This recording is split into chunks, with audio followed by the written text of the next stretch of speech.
and welcome to an episode of Here Our Two Cents. It's your girl Allie, and Cammy today cannot make it, but we are going to have a good episode. I'm going to introduce myself, let you know a little bit more about me, as well as what we're doing today's episode. So, first things first. Currently, right now, I am living in Korea. I've been here since 2021, so it's been 3 years, and I have been here as an English teacher at a public school. So, today I am talking about my experience here living in Korea.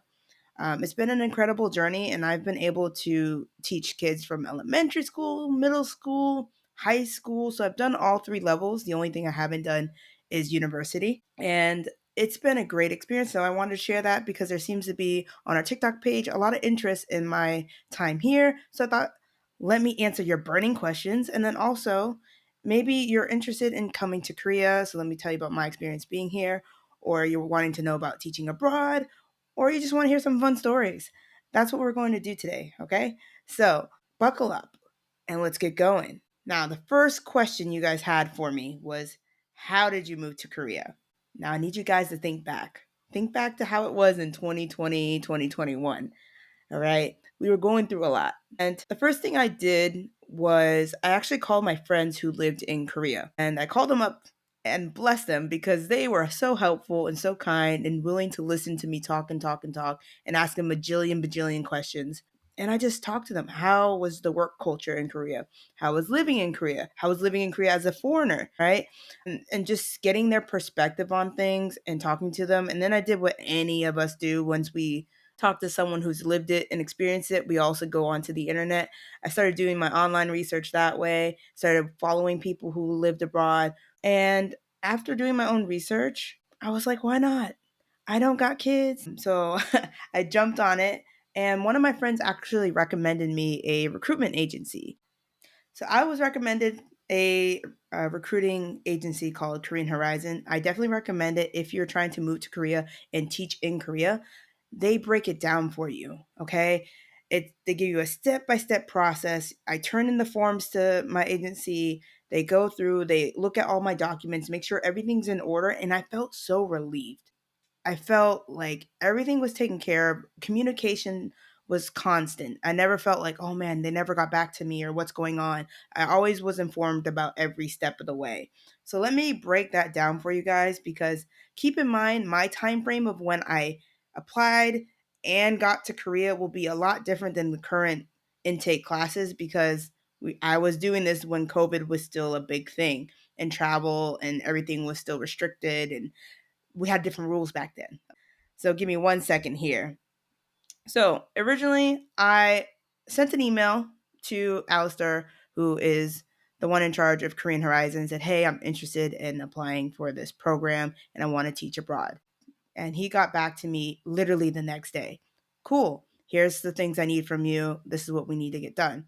So I sent him an email February 2021, and then I submitted my application to Epic March 10th. April 19th, I was notified that my application has been accepted. April 26th, I was then interviewed by an Epic personnel. April 27th, I was then offered a position. The only thing I knew on June 23rd was when they sent me an email saying, here's your placement location. And the placement location was just the province. It was the province I put down, so I did get my choice. However, I had no clue what city I was going to. I didn't know if I was doing elementary. I didn't know if I was doing middle school. I just knew this is where you'll be. It's like a province. If you're in the US, it's kind of similar to like a county. Like I knew my county, but I didn't know anything else. And so I just Googled as much as I could with my province. But really, I had my friends who lived there. So I kind of had that edge of being like, hey, I'm in your same count, like your same province. Like, what's it like? I knew my city when I got to Korea and signed my contract. That's when I knew all the details of like how many schools I have, what city am I at, what's my main school, what's my travel school. Like all that information is given to you during the orientation part where you're signing your contract. I left for Korea July 6th. So June 23rd, they tell me your location. July 6th, I left. We had to be in the country by July 7th. Mind you, we did like a 2-week quarantine. And then after quarantine, we did orientation. So that's how all that worked. And if it wasn't for Alistair, I would have probably felt a little bit overwhelmed with everything that you needed to have going. Because if you see the steps, it took a couple months for all this to process, right? But that's all I did to kind of move to Korea. Was I did my research, and I saw that being a teacher, it's always been an interest of mine because my family are all in the education system at some point, and I was the, like, what's it called, the black sheep that did business. So I just wanted to kind of be able to impact people's lives and impact my own life, because this has definitely changed me, this experience. And I enjoy it. I love teaching the kids. It's so much fun. They have so much energy, and it's a joy. So that's how I moved to Korea. I just called my friends who were already living abroad and working over there and kind of gauge what program they were doing, if they enjoyed it, and just follow the steps from there. Your next question. Now, this might be a certain demographic. So if this not applied to you, just stay with me, okay? Now, the next question was, where did you get your hair braided in Korea? Now, if you're a black person, you understand this. It, or brown person, it just, you need to know how to get your hair done here. I will recommend, if you're needing to get products for your hair, especially natural hair girlies, we like to know what products. Honey Hair is a great website. It's very easy to use. It's all in English. It's based in Pyeongtaek, which is near Seoul. So if you're in that area, you could always, I'm assuming, go in person. But since I'm not relatively close to Pyeongtaek like that, I just ordered online, and it was very, very, very easy. Yes, if you're comparing it to US prices, Shea Moisture, Cantu, all those products, they're a lot more pricier with this website. However, the shipping is so efficient. You get the item you order like 2 days ago will come, like, if not the next day, the day after. It is very efficient when they're shipping domestically. And if you do decide to order from like Amazon and have it shipped to Korea, you can, but you have to be mindful. If you reach a certain threshold with ordering from Amazon, you have to pay like taxes on it. And I think it's like at 100. And typically their prices are very similar from Amazon to Honey Hair. So I would say the prices on Honey Hair, they range from $10 to $20. Like, Shea Moisture is around like the $16 range, $18 range for like their shampoos and conditioners and stuff. And they have a whole lot of stuff. They have hair accessories, they have hair if you want to just get braiding hair. They have wigs, they have combs, brushes, any kind of hair supplies you can name it. So definitely recommend Honey Hair. Another big thing, go to an army base in Korea to find people to braid hair. They're literally in the US Army bases, there's always like shops and salons right there that will do your hair. And that's kind of how I got my hair braided. Was I just went over to a shop that was right near the army bases, and I got my hair done. The prices range. I think I paid, when I went to the barber shop when I first got here, because I had a nice haircut, I think it was about 20 USD. I think won, it was like 25,000 won. And he accepted both currencies. And after that, I grew out my hair and I just went to braids. I'm lazy and I love braids because I don't have to do anything. I love the low maintenance of braids. So I just go to the salon every couple of weeks, get my hair braided, go home. So if you come to Korea, I would say look up the closest U.S. Army base. I will give you at least the two that I know for a fact you'll be okay with: Camp Walker and Camp Humphreys. Both of those have a lot of options for getting your hair done. Also, go, if you have a Facebook account, go on to these Korean Facebook groups. There's one that's like Black Women in Korea there, and it's great because if there's not anything near you, trust me, people will reach out and be like, "Hey, I do hair," or "Hey, this person does hair. Go to this place. It's really good." Everyone's so welcoming with sharing that information. Those are the three things I can say about like getting your black hair done here in Korea, having hair care in Korea. It is tough. Don't get me wrong. When I was living in my rural town, it was a struggle. My friend who lives in Jeju, who used to live in Jeju, she said it was a struggle for her because there wasn't really many shops around in Jeju. You had to like know somebody to get your hair done. So it was a lot of who you know and, hey, can I get my hair done by you, and this kind of thing. So if you're in Seoul, it's going to be easy. There's a lot of shops. But if you're outside of Seoul, I would recommend going to like near the army bases or going on those Facebook groups. The next question that you guys have been asking is, do you have to know Korean to be in Korea? Let me be honest. I'm going to be really, really honest. I did not know anything. Let me say that again. I did not know anything before I moved to Korea. Okay. I knew how to say hello, and that was about it. Is it necessary? No, because there's a lot of um, English and Korean stuff and like signs and things like that. However, I think you need to know it. One, it's going to make your experience a lot better. Two, I think the relationships you make with people will be stronger and will be, whether it's friendships or if you're looking to date, it'll just be stronger and more like substance to them if you know the language. And also, it's a respect thing to go to another country and not attempt to learn the language and then, you know, not everyone's going to speak English. And the Korean people here are so kind and patient. At least in my experience, they've been very kind and patient. Like, I will talk to them in broken Korean and they'll be like, ne, ne, 안녕, da da da. And then if I don't know and I pause, I'll just pull out my phone and start papa going. And they're fine with like waiting for me to translate to be like, how about this, you know? I say learn the language. I That's one of the things I regret was not learning the language prior to. My friend was like, "Hey, you should really learn the language." I was like, "Yeah, yeah, yeah, I have plenty of time. I'm quarantining. Like, I'll have time within that time frame to learn it." And I miscalculated how tired I was when I arrived, the jet lag I experienced, and then how busy it was once you hit orientation. Because once you hit orientation, and then you're outside of orientation, it's like immediate that you get to work. For me, it was like I after orientation, I would get it was trying to figure out my housing situation.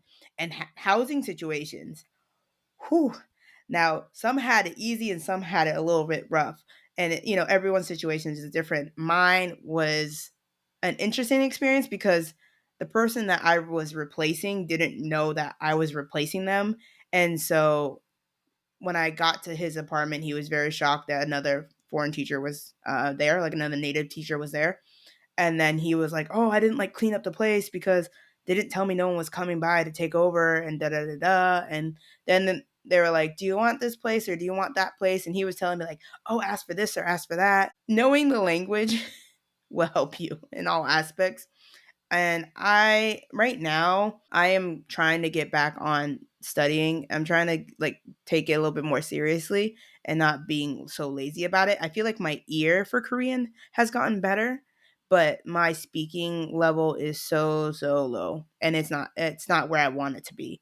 That's the one thing I could say as advice to do it. But do you need it? No. Like, I can read a little bit of Korean, but not much. And I mean mostly the Korean words that kind of translate to English. I can figure them out. And then there's a few that aren't, Korean that translate to English that I actually know. But like the signs and like transportation and figuring out how to get somewhere, I can do that relatively easily without knowing Korean because the signs have Korean and then English, or the directions sometimes have English. Like if you're using the navigation system, there's one that's more Korean based and then there's one that's more English based. So you kind of can use both. And then if I don't know something or not sure, I just screenshot and like Papago it. But yeah, is it needed? No. I highly recommend it though. If you're coming for a vacation, I would say just learn the basics. Hello, thank you. Can I please have this? Like, where's the restroom? Things like that. So that way they'll be like, oh, okay, let me help you. Sometimes Korean people are very shy to speak English. And I experience that with my kids. Like, I have some kids where it's like, if I'm one on one with them, they're more likely to try. But if I ask them, like, hey, how do you say hello? And they will freeze up. Even if they know the answer, they won't say it because they're so worried about not being perfect about it. Just like I feel that too. When I'm trying to speak Korean, I get nervous because I'm like, this isn't the correct, or this might not be the perfect way to act. Just go out there, do it, learn it. Um, Next question, because I feel like I've been on that topic for a long time. Didn't mean to talk your ear off. So another person asked, "Do you love K drama and K pop?" I didn't know much, and I think that was great because I had like a more of an open mind when I came to Korea because I didn't have these like high expectations from these K dramas. And sometimes I see some of our friends or acquaintances, I'm like, oh, you guys really had like these expectations before you got here because of like the shows you watch or the movies or the K-pop or like other people and their travel experience. And I'm sitting there like, I just came. So for K dramas, if you count Squid Games, I watched it. I also watched something about a ghost, and she was like occupying another girl and trying to like date this guy. I forgot. Now I forgot the name of it. It was like not my ghost girlfriend. It was ghost something. Someone tell me please in the comment section what this drama was. But I watched those two. But for music, I love going to concerts. In my time in Korea, K-pop for me has now like I've just started listening more. It wasn't like the before I got to Korea, the only K-pop group I knew was Blackpink, and I actually discovered Blackpink by watching a documentary on Netflix. And it was that album where it was like How You Like That was on it, and Kill This Love, and all that kind of stuff. That was the time frame when I saw that with my friend Jasenia. We were watching it, and I was like, do do do do do. Yeah, I was going crazy for that album, and we were playing it constantly in the kitchen when we're cooking and or when we're doing like cleaning, and I fell in love with it. And then I come to Korea, and most of my music has been centered around my children because they want to listen to certain artists, and that's how I kind of get the music now is like what do they like, and then I try and find what style suits me. um so right now what's popular with my kids is New Jeans. They love New Jeans. Ive is very popular here as well. Baby Monster, because they love that sheesh sheesh. That's the only part I know that. QWER, new group, but the kids love them. Espa, Day Six, which I'm going to see on Saturday. I like Day Six, so I started listening to Day Six because of this song. I'm gonna play it for like 10 seconds so you guys can hear the greatness. So I heard this song, and my immediate reaction as a nerd was like, "This should be in an anime. Like this has to be an anime." So listen to this. This is Day Six. Tell me you guys don't feel this because I felt this.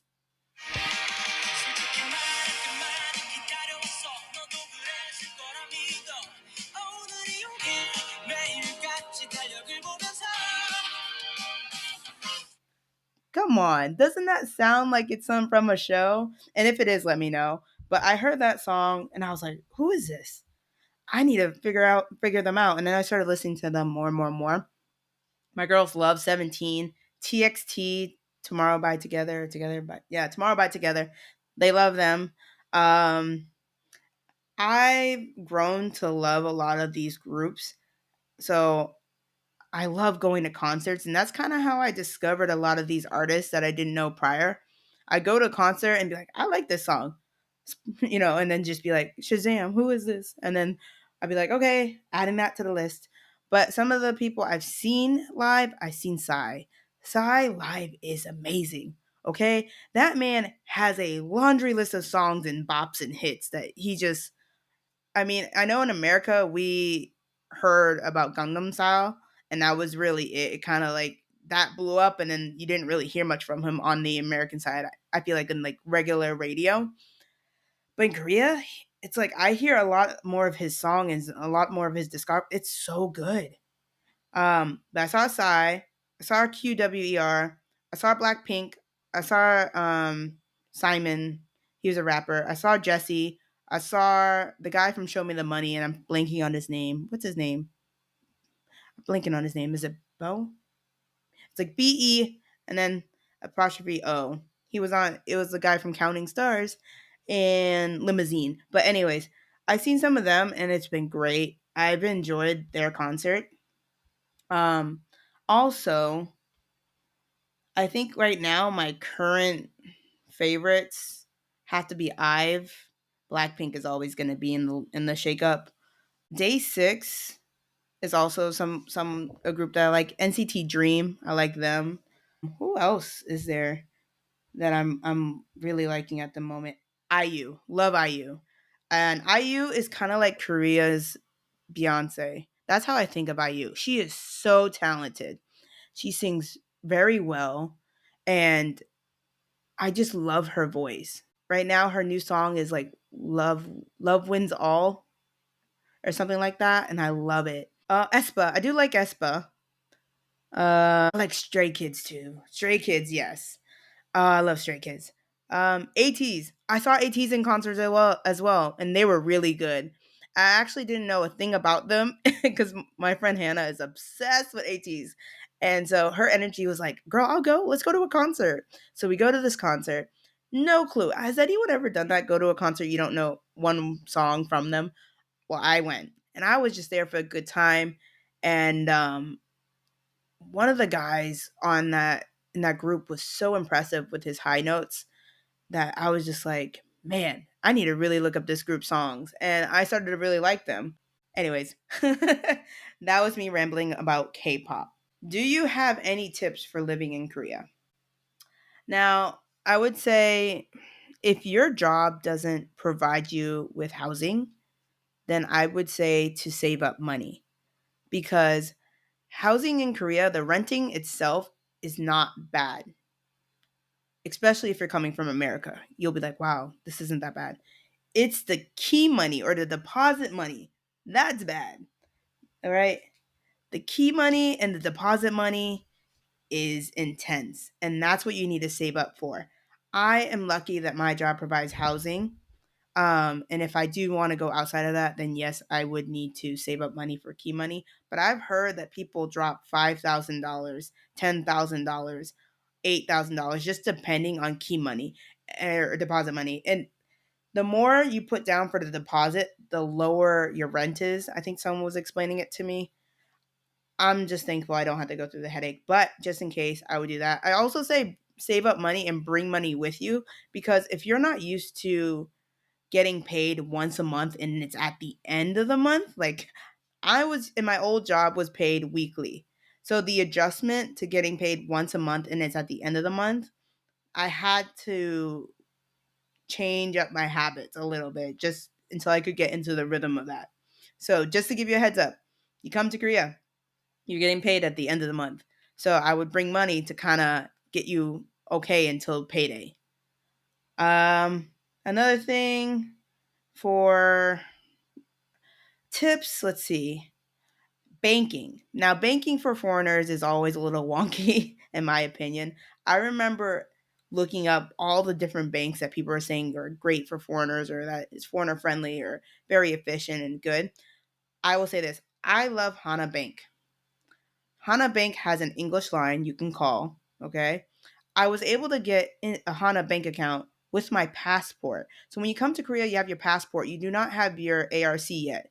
You need your ARC for everything. You need it for a bank account. You need it for a phone. Like you need it for everything. um, and you also need a Korean number for a lot of these things. But I love the fact that I went into that bank. I gave my passport, and then I filled out a whole bunch of paperwork, and I got my bank account situated. And it was really easy. The one bank I tell you, do not go to. Run. If they tell you you should have this bank, run. Younghup. Younghup, and we call it NH Bank. Don't do it, okay? And that bank is very regional. So I'm just talking from like the time where I was in my rural town and I had NH. I still have it to this day. Don't do it. Every one of us who have NH hate it because like they can't seem to it it seems like one branch will do something for you and then you go to another branch and they're like we can't do that, and then they send you on a wild goose chase to go to another branch and it's the same brand of bank. It's like NH Bank, but they're like, oh, but we can't help you. So yeah, just no. Here's some apps that I would recommend to have if you are coming to Korea to live. Some of these apps are great, and then if you're traveling, you're just gonna have to pick and choose on some of these apps because obviously some of them are more for people who are living.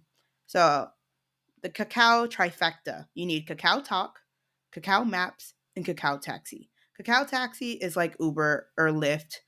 Very efficient. You put in the address you need to go, they pick you up and they take you. Kakao Maps, great navigations. You can put an alarm to tell you when to stop and go off of the buses. And then Kakao Talk, I would recommend them because if you're trying to communicate like with a Korean person or with a foreigner, that's the best way to contact someone because everyone in here has Kakao Talk. If someone tells you they don't have Kakao Talk, like whether it's Korean, well, if it's a Korean person, they tell you they don't have it, they're lying.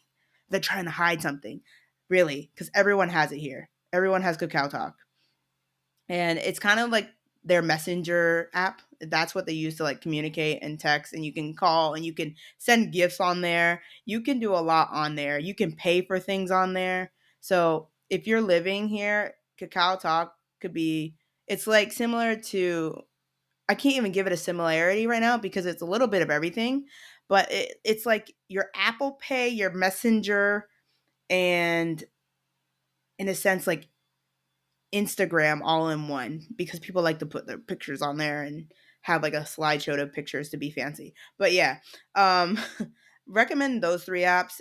T Money Go, if you're trying to order a bus ticket on your apps, T Money Go is the way to do it. And you can also see the bus times real easily. It's like if you're going from like Seoul to Daegu or Busan or something like that, and you're want to travel long distance but on the fast trains, Corral app is where you need to go. If you're interested in concerts, then I would say Interpark app and Yes24. Those are ones I personally have used before. There's probably others, but I would say have those or figure out how to work those because that takes me forever to figure out half the time is the struggle. But those apps I use for concerts and stuff like that. Papago, if you need for translation. They have similar features to Google Translate. So if you ever use Google Translate, it's an easy thing to adapt to using Papago. They have the pictures, they have the conversation where if you speak, it speaks out the language that you're wanting, and then vice versa. They have the texting option where you can text a message out and then it translates to the language of your choice. And it's very, very common. Coupang, we all survive on Coupang. Okay, Coupang is Korea's Amazon, but better. Okay, it is better than Amazon. It's better than Amazon Prime. It is elite. Okay, Coupang is a must. Also, you have like food delivery apps and stuff like that you can download as well. And Coupang has a delivery app. If you don't know, it's Coupang Eats if you want to do food. But I use a different service. But I think those are some of the apps I would recommend. So, more tips for living in Korea. Earlier, I told you bring cash to Korea, right? That's definitely a tip. Bring cash. Sometimes foreign cards do not work in Korea. It's very, very like minimal. Like I have a friend from South Africa who has like her one South African card does not work. But I know my visas and my MasterCards do work. So it's, I don't know what's with their system of what they decide goes through and doesn't go through. But I've seen visas and MasterCards work. I haven't seen anyone use an American Express to know any better. But I would say just bring cash just in case of that situation. And my last one for those thinking of living in Korea, actually, I have two more. I'm sorry. Two more. Second to last, join things, okay? If you're moving to Korea, join things. Whether there's a trivia night or a game night or a language exchange place or a sports league, join it, do it. A dance class, cooking class. That is how you can kind of meet people and like meet other foreigners and just get your own like circle of friends and your own support network and just have some fun. There's so much things to do here and there's so many groups for people living in Korea like online on Facebook that you can like find and just like a group for everything. That's how I got involved with softball. I really loved playing softball back in America. I went online, softball in Korea, found my DSL league and I play with them and I met a lot of my friends there. I joined trivia nights, I do sports leagues and my friend, she did dance class, my other friend does cooking classes. Like you will find things to occupy your time. There's so much stuff to do besides like work and go home. And my last thing is age hierarchy. It's a real thing here. One of the shocking things I think I experienced, and not shocking in a like this is a big deal, but it was just like, oh, okay, yeah. People will ask you your age. Okay, people will ask you your age in the middle of conversation, and the reason why, like, they'll be like, "Oh, how are you? Oh, I'm good. I'm good. How old are you?" And you'll be like, "Huh? as an American, sometimes it's a little shocking, at least in my experience. We're all like, whoa, why'd you ask my age? You don't ask a lady her age. We all play it off. But quickly we realize they're trying to figure out our age so they can know how to address us. Because if we're older than them, then there's a certain way you address someone. And if we're younger, there's a certain way. And if we're the same age, there's a different way. So a lot of times I'll tell them and they'll be like, oh, you're older than me. And then they'll start, and I'm like, oh, no, it's okay. Like, we're 2 years apart, man. Like, if it was like a big age gap, I understand. But sometimes I'm like, we're only 1, 2 years. You don't have to do the age hierarchy thing with me. It's okay. And they're like, oh, okay. And but they don't mean to be like rude or anything like that. They're just being very respectful because they want to make sure that they address you properly. So like, please don't be like, oh, why do they keep asking my age?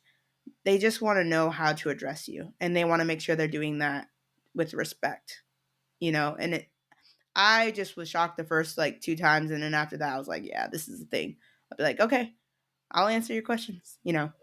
So, and the last question before we get to, we'll do a little story at the end about AITA. Am I the a-hole? So we'll do that at the end. But last question before we do there. What is there to do in Korea? Like I said, there's so much to do in Korea. Okay. Summertime is festival time. I'm going to the Water Bomb Festival. I went to there's the ones that you see on social media with the concerts that are at the university. That's a festival in itself.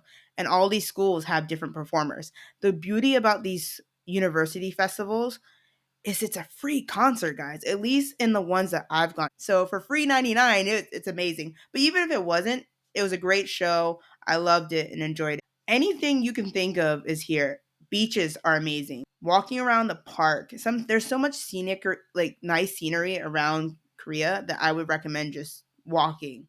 Cafe hopping is a huge thing, I'm sure you know. Baseball games, all the professional sports games here are ridiculously cheap, and they're fun and they have energy, and it's just a different vibe.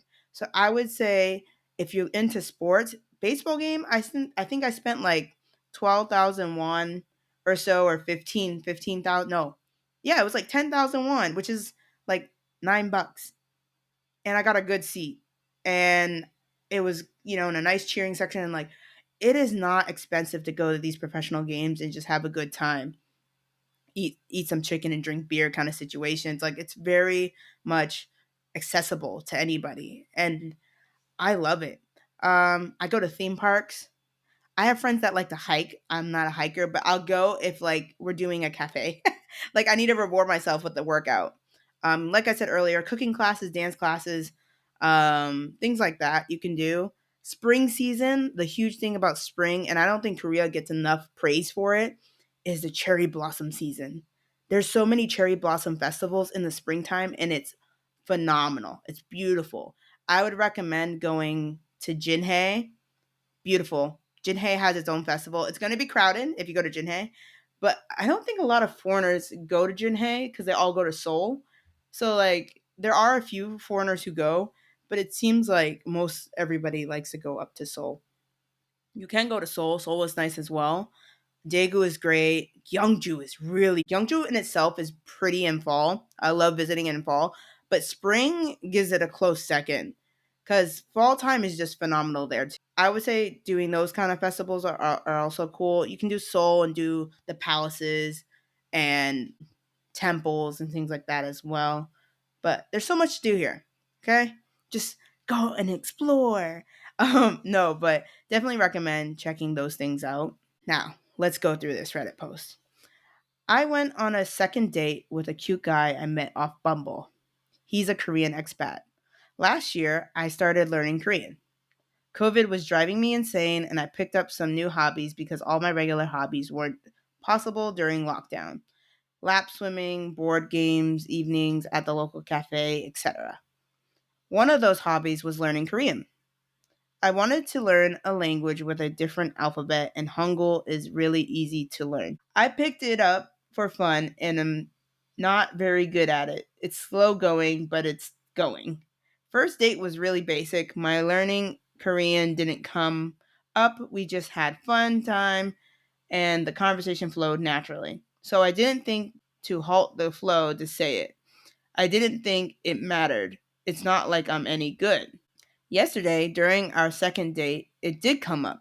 He forgot an English word and said it in Korean, and it happened to be something I learned during my vocab stuff, so I translated.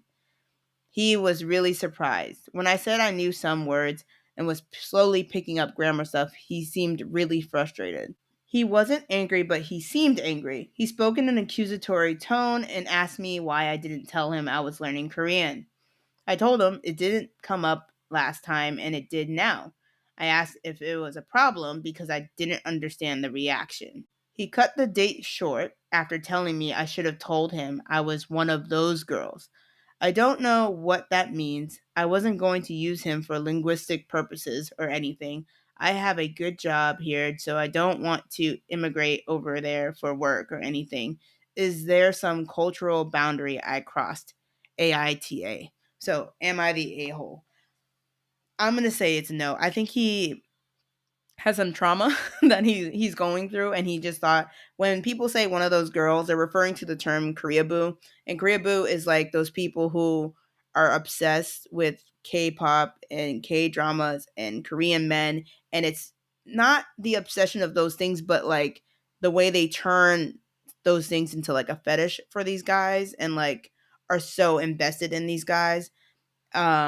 So that's what that line is referring to. And I've seen some people who share those tendencies where you're like, ooh. But it goes both ways when you think about it. Like I've seen it in reverse with other people. But in this instance, I think he just overreacted to something that was easily explained. I don't think you are the a hole, my dear. I think you are not the a hole. And, you know, to each their own. Maybe he was just having a rough day and he just responded to, you in that manner. I don't think you should just randomly mention a date you're learning Korean unless the topic comes up. Um, like, I wouldn't just be like, and what did you today? I'm learning Korean. Like, I don't know. Because he could have taken that as like, oh, you know Korean? That's cool. Like, how are you doing that? What are you using to learn? Like, that would have been a great time to ask those questions. Like, oh, do you have a tutor? Are you like reading books? How are you, progressing in your studies or something along those lines? But hopefully that didn't deter you from going out and meeting new people because I think it was just miscommunication, or maybe he just had a really bad experience with someone who was using him, and then he just thought it was going to be a replay of that situation. We don't know what people kind of go through. But yeah, I'm going to say not the a hole. But what do you guys think? Right? Comment below. Let me know. What do you think about this? So, to wrap it up, I've answered some of your questions. If you guys have any more questions, let me know. Thank you so much for listening to the podcast. You can find us anywhere you listen to your podcast. And we are on social media like TikTok, Twitter, YouTube, Instagram, Facebook. And you can find us at here, HEAR underscore hour number 2, and then cents. So that HEAR underscore hour 2 cents. Comment below, contact us. We love talking to you guys and we love interacting. Right now, my brain is right now on Bridgerton and the challenge. So comment below if you like that kind of stuff. But thank you so much for taking the time to listen to the podcast. This is my first time doing it solo. So I hope I didn't ramble too much for you guys, and I hope you enjoyed it.